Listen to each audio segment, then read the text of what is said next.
जिंदाबाद लबैक या हुसैन लबैक या हुसैन वरना अगर इस केस गोमत तन खतर तरी कलाम इस बोझो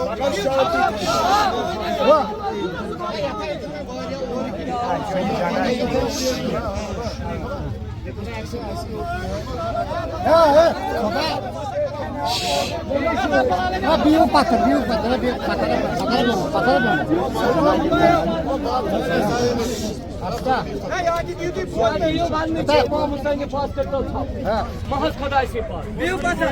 कुछ चीजें ऐसी होती है जहाँ पे पर्सपेक्टिव्स होते हैं, आपका पर्सपेक्टिव मेरा पर्सपेक्टिव, उस पर बातचीत होती है, ठीक है। लेकिन किसी को हक नहीं है किसी चीज की तौहीन पे, बेअदबी करे या बदतमीजी करे, हर एक चीज को सुलझाया जा सकता है बातचीत के दायरे में, ठीक है। वन यूनिवर्सिटी वैकेशन जाके स्टार्ट करान छू, आपको शायद इस चीज की अहमियत नहीं होगी, नफर आउट ऑफ ठीक है। अगर आप बाअदब लोग हैं, हुसैन के आज़ादार हैं, कुछ चीज़ें अमन और आशूर के लिए आपकी जिम्मेदारी है। माने अगर कैसे पास जंग छुका रो इस तरह जंग से क्या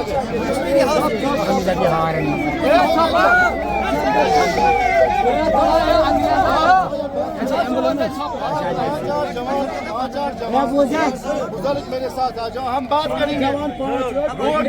बात करेंगे हमारी वो झंडा लहराएगा और